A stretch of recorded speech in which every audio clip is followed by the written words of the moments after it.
Bonjour, bienvenue. Comme chaque jour, je vous souhaite la bienvenue à la session d'analyse du marché en direct ainsi qu'à la session d'analyse après marché. Ceci est une session d'analyse après marché.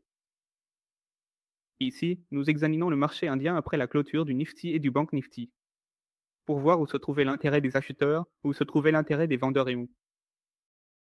Comment les impressions ont-elles donné certaines confirmations. Si vous êtes nouveau et souhaitez apprendre le flux de commandes ou apprendre à utiliser Go Shorting efficacement, vous pouvez rejoindre cette session en direct tous les jours à 17 heures.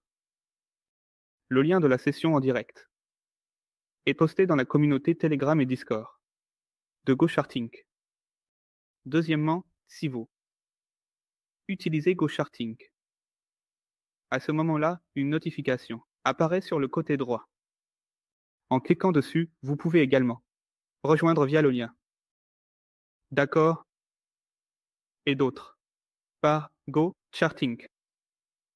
Lance sa chaîne YouTube dans presque toutes les langues possibles.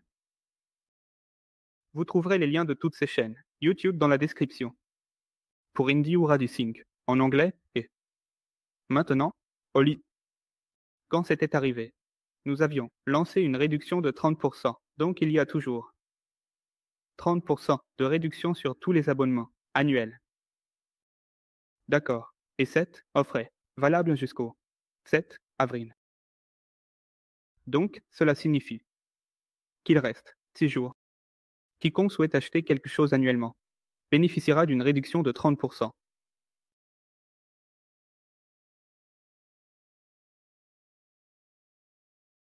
Avant de comprendre et d'examiner en détail l'empreinte de Nifty, regardons d'abord les profils de volume pour voir comment, quel était le même.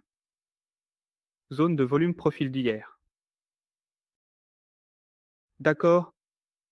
De plus, si nous regardons les sessions des 3 ou 4 derniers jours, leur zone de consolidation était également ici, la zone de volume profil d'hier. Et donc, nous avons déjà pris en compte ces deux éléments. Deuxièmement, dans le cas où cela descendrait d'ici, alors nous avions un rejet ici, et il y avait aussi une note de volume. Si cela descendait légèrement d'ici, il y avait une note de volume et une autre note de volume. Nous avons seulement regardé le volume. Maintenant, sur ces mêmes notes de volume, nous examinons les empreintes et voyons où, comment, quoi, l'intérêt des acheteurs et des vendeurs et quel était leur intérêt.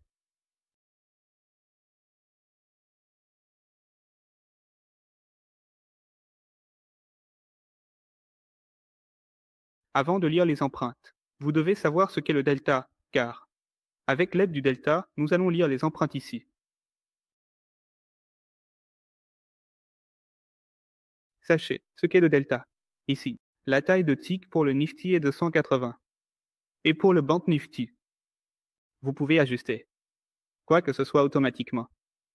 Deuxièmement, si vous le gardez à plus de 400, ce sera très utile. Parce que le Nifty est à 23 000, je le mets à 180. À 23 000 pour le Nifty. 180, donc le Bank Nifty est le double du Nifty. D'accord. Donc, autour de 400, ce sera un peu plus confortable. D'accord. Pas de problème. Cette différence entre le delta de l'acheteur et du vendeur, nous l'appelons delta. Cela signifie que l'acheteur et le vendeur sont du côté de l'acheteur. Côté droit, vendeur, côté gauche. La différence entre les deux, nous l'appellerons delta. Comme nous prenons la première bougie. C'est la première bougie. D'accord. Quel est son delta? La valeur la plus élevée est delta T. Autour de 3000, 33 000. Il n'y a aucun signe négatif pour ce delta. Et dans la boîte verte, donc cela signifie c'est un delta positif. Et le delta positif indique toujours les acheteurs. Cette valeur appartient aux acheteurs. Un delta positif signifie qu'il y a plus d'acheteurs. Dans cette bougie particulière, 33 000 par rapport aux vendeurs, disons qu'il y aurait 100 000 vendeurs. Et là 133 000 acheteurs, moins les vendeurs, plus les acheteurs, d'accord, alors quelle est la valeur du delta? 33 000. C'est simple. Maintenant, il y a 7 bougies, mais prenons plutôt 7 bougies. Voici une bougie. Quel est le delta de cette bougie? 76 000. Il y a un signe négatif devant la valeur et dans la boîte rouge. Donc, cela signifie que c'est un delta négatif. Un delta négatif indique toujours les vendeurs. Un delta négatif signifie simplement qu'il y a plus de vendeurs dans cette bougie comparé aux acheteurs et combien de vendeurs en plus? 76 000. Si j'ajoute les vendeurs de ce côté, cela fait 76 000. Par contre, si j'ajoute seulement les acheteurs du côté droit, cela donne 100 000. Alors, quelle est la différence? 76 000. C'est la valeur du delta. Nous comprenons le delta chaque jour. Pourquoi accordons-nous tant d'importance au delta? L'essence de chaque bougie se révèle devant nous. Comme cette bougie, que s'est-il passé dans cette bougie? Qui est le plus puissant? Acheteur ou vendeur? Nous pouvons simplement le déterminer en regardant le delta. L'acheteur est puissant. C'est une bougie verte. Mais il ne s'est rien passé, comme un achat, que nous indique les deltas. À l'intérieur, négatif, signifie qu'il y a plus de vendeurs à l'intérieur de cette bougie verte, de couleur, en couleur. Mais il n'y a eu aucun achat. À l'intérieur, vous verrez deux types de delta. Vous, une bougie avec seulement 15 000, 18 000, 14 000, 10 000, 1000, seulement 6 000, seulement 5 000. Cela signifie des valeurs très faibles. Et l'autre 33 000, 44 000, 80 000, 76 000. D'accord. Maintenant, considérons à la fois le négatif et le positif. Il y a certaines bougies dont le delta est très élevé. 70 000, 80 000, d'accord, certaines bougies seulement. 10, 20, 10, 20, 1, 6, 5, c'est-à-dire. Ce sont les bougies dont les données sont très faibles et dont le delta est très bas et à l'intérieur, desquelles l'achat et la vente sont tout aussi faibles. Et les bougies dont le corps, certainement. Et les bougies dont le delta est très élevé. Donc, cela signifie qu'il y a beaucoup d'achats et de ventes à l'intérieur de ces bougies, et là où il y a beaucoup d'achats et de ventes, ce sont ces bougies qui ont le potentiel de faire bouger le marché, d'une manière ou d'une autre. Nous allons donc suivre uniquement ces bougies où il y a eu de bons achats et de bonnes ventes. D'accord, quelle est la valeur? C'est environ 30 000, et nous suivrons les bougies dont le delta est au-dessus de cela, comme la première bougie, avec un delta de 33 000. Un bon achat a eu lieu, mais dans la première bougie, tout cela est normal. Comme c'est la première bougie, d'accord, qu'est-ce qui est plus puissant ici? Quel côté est celui de l'acheteur? Celui-ci. Alors, allons voir du côté de l'acheteur. Quelle était la zone où il y avait le plus d'achats? C'était la zone d'achat la plus importante ici, donc presque chaque achat. Dans la première bougie montre autant d'achats. Faites attention à la première bougie, faites un trade ici. Il y avait une zone de support. La prochaine bougie, encore en dessous de 30, encore en dessous de 30, encore en dessous de 30. Maintenant, ici, il y a eu un achat qui s'est fait à 38 et un autre à 44. Il y a deux bougies où l'on a vu des achats solides, consécutifs. Comme la première bougie, la deuxième bougie. Maintenant, quelle était la zone d'achat de ces bougies? Regarde. C'est un delta positif. On se dirige du côté des acheteurs. On regarde cet endroit particulier où le plus grand achat a eu lieu, car c'est la zone qui pourrait servir de support. C'est simple, il n'y a eu que 4 transactions de chaque côté. La plus grande, à 85 cas et dans la bougie suivante, 44 cas et 32 cas, signifie que c'était la zone d'achat. C'était cette zone d'achat particulière. Mais il y avait aussi une résistance, qui était la zone faible d'hier. Cette zone était la plus importante pour la session d'aujourd'hui, c'était la zone de résistance d'hier, et aussi la zone de résistance hebdomadaire, dans le sens des 3 ou 4 derniers jours, et cette zone de résistance n'a pas été clairement franchie. Une tentative d'achat a eu lieu.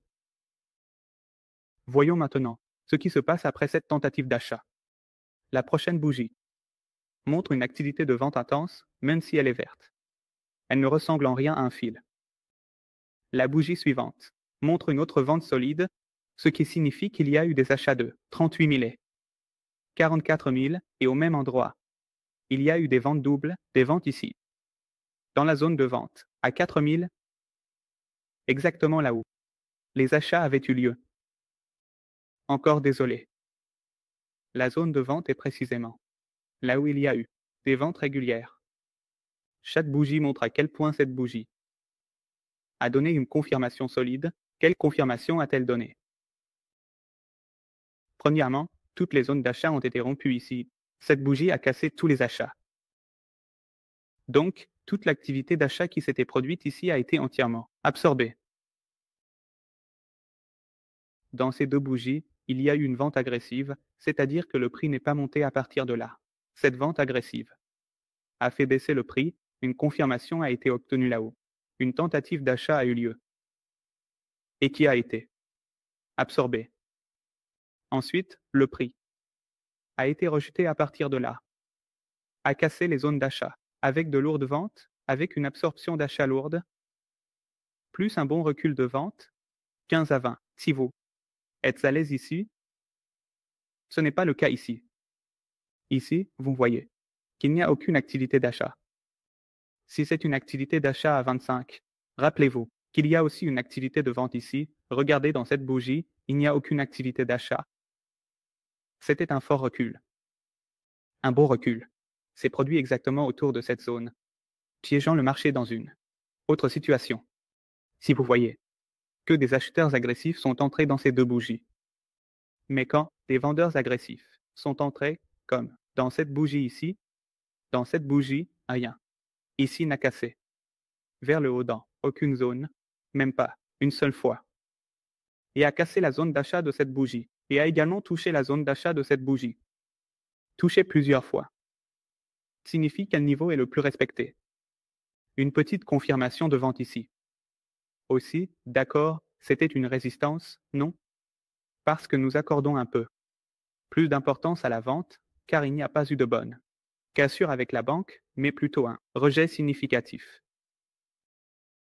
Deux grandes bougies, encore une forte vente ici aussi, avec un delta de 125 du côté négatif, des données de 125. Regardez maintenant le delta de 125 que cette bougie a obtenu. Si nous allons du côté de la vente, il n'y a aucun point qui montre où a eu lieu la plus grande vente particulière, car regardez, 27, 28, il y a eu autant de ventes ici.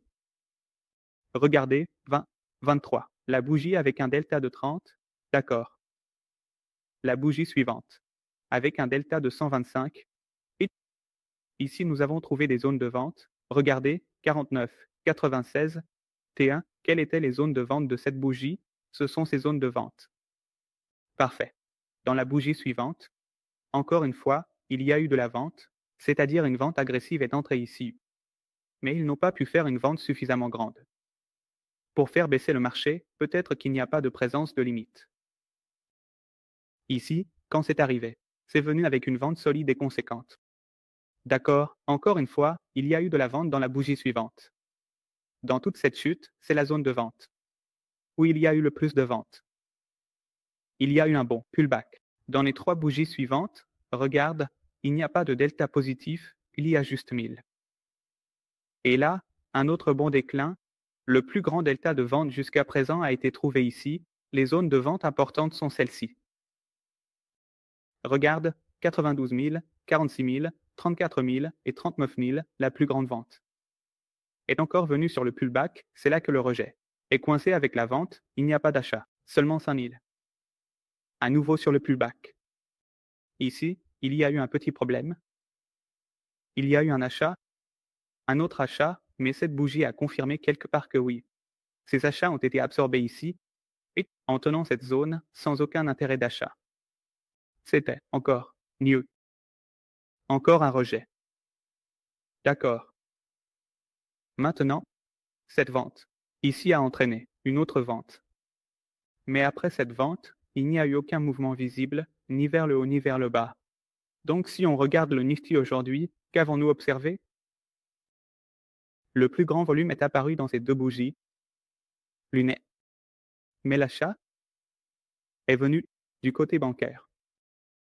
Dans les deux bougies suivantes, il y a eu encore plus de ventes. Et presque toutes les zones bancaires ont été franchies, avec un bon rejet, un retrait vers le bas, et dans ce mouvement à la baisse, la plus grande vente a eu lieu ici. Encore une fois, coincé sur le pullback. La plus grande vente jusqu'à présent. Ici, encore. Un joli pullback. Une belle danse. Ici, on a observé quelques ventes. Mais, après cette activité de vente, il n'y a pas eu de mouvement. Comme il y a eu des ventes ici. Un beau pullback est venu avec le mouvement des ventes. À nouveau avec le mouvement. Mais ici, on n'a pas vu autant de ventes avec le mouvement. Voyons rapidement le Bank Nifty maintenant.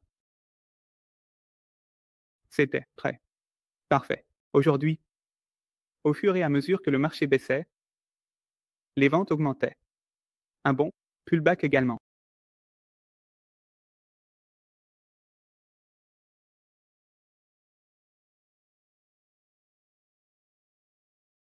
Le Bank Nifty a également évolué correctement comme le Nifty. On a observé ici quelques activités d'achat. Le rejet de ces chandeliers a été absorbé. Le plus grand et bon volume de données est venu ici, avec le rejet des ventes. Quelles étaient les zones de vente? 19, 20 et puis 27 et 31, quelque part. Juste là, une fois coincé sur le pullback, une nouvelle activité de vente a eu lieu. Encore une fois, il y a eu un pullback. À partir de là, tout au long de la journée, après le rejet, le Bank Nifty a donné un mouvement puis est devenu latéral. Comme le nôtre. Ici, l'achat est arrivé en deux chandeliers. 10, 14 et 12. Cette chandelle a donné un rejet. À partir de là, l'achat est revenu sur le pullback. Donc, en bas, puis en étoile. Il s'agissait de Bank Nifty. Dans le Bank Nifty, on a observé une exception d'achat, avec une légère vente, ce qui a entraîné un rejet considérable. Des vendeurs agressifs sont entrés. Puis il y a eu un rejet. Mais le mouvement n'était pas si important.